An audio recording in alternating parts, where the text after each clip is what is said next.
क्या ड्रीम 11 के money contest की अब वापसी मुश्किल हो जाएगी? भारत सरकार के नए ऑनलाइन गेमिंग बिल को लेकर बड़ी खबर सामने आई है। दरअसल ड्रीम 11 ने साफ कर दिया है कि वह सरकार के इस बिल को कानूनी तौर पर चैलेंज नहीं करेगा। ऐसे में फैंटेसी ऐप्स खेलने वालों के लिए ये खबर किसी बड़े झटके से कम नहीं है। अब एक बड़ा सवाल ये उठता है कि क्या ड्रीम 11 के मनी कॉन्टेस्ट हमेशा के लिए बैन रहेंगे या फिर फ्यूचर में इनका कमबैक हो सकता है। दरअसल भारत सरकार ने हाल ही में ऑनलाइन गेमिंग बिल को लेकर एक सख्त बिल पास किया है। इस बिल के तहत रियल मनी वाले गेम्स यानी कि मनी कॉन्टेस्ट, फैंटेसी लीग और बैटिंग जैसी गतिविधियों पर सीधी पाबंदी है। इसका सीधा असर सबसे पहले ड्रीम 11 और माई 11 जैसे प्लेटफॉर्म पर पड़ा है, जो कि करोड़ों यूजर्स के लिए फैंटेसी कॉन्टेस्ट कराते थे। बड़ी बात यह है कि ड्रीम 11 ने सरकार के इस बिल को चैलेंज करने से साफ मना कर दिया है, यानी कि ड्रीम 11 अब इस मामले में कानूनी लड़ाई नहीं लड़ेगा। इसका मतलब साफ है कि मनी कॉन्टेस्ट की वापसी अब बहुत ही मुश्किल नजर आ रही है। ड्रीम 11 अब अपने फ्री टू प्ले मॉडल पर ज़्यादा फोकस करेगा, जहां पर यूज़र्स बिना पैसा लगाए फैंटेसी क्रिकेट खेल पाएंगे।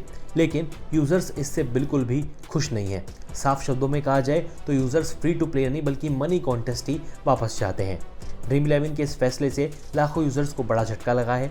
जो अब तक मनी कॉन्टेस्ट खेलकर कैश प्राइज जीतते थे, वाकई में उनको एक बड़ी चोट पहुंची है। IPL और एशिया कप जैसे बड़े टूर्नामेंट्स के दौरान ड्रीम 11 पर ज़बरदस्त यूज़र एंगेजमेंट होता था, लेकिन अब सिस्टम पूरी तरीके से बदलने वाला है। एशिया कप 2025 को ही ले लीजिए। कहने को टूर्नामेंट शुरू हो चुका है, लेकिन क्रिकेट का बाजार मानो एकदम ठंडा सा पड़ा है। एशिया कप ही नहीं, प्रो कबड्डी में भी यही हाल देखने को मिल रहा है और बहुत जल्द महिला वनडे वर्ल्ड कप शुरू होने वाला है, लेकिन इसको लेकर भी कोई रोमांच नहीं है। खैर, एक्सपर्ट्स की माने तो सरकार के इस फैसले का सीधा असर भारत की गेमिंग इंडस्ट्री पर पड़ेगा, जिसका मार्केट साइज लगातार बढ़ रहा था। वहीं ड्रीम 11 और माई 11 जैसे प्लेटफॉर्म्स को अपने बिजनेस मॉडल को बदलने के लिए अब मजबूर होना पड़ रहा है। तो अब ये सवाल है कि क्या भारत में फैंटेसी गेमिंग हमेशा के लिए खत्म हो जाएगी या फिर ड्रीम 11 और दूसरी कंपनियां नया रास्ता खोजेंगी?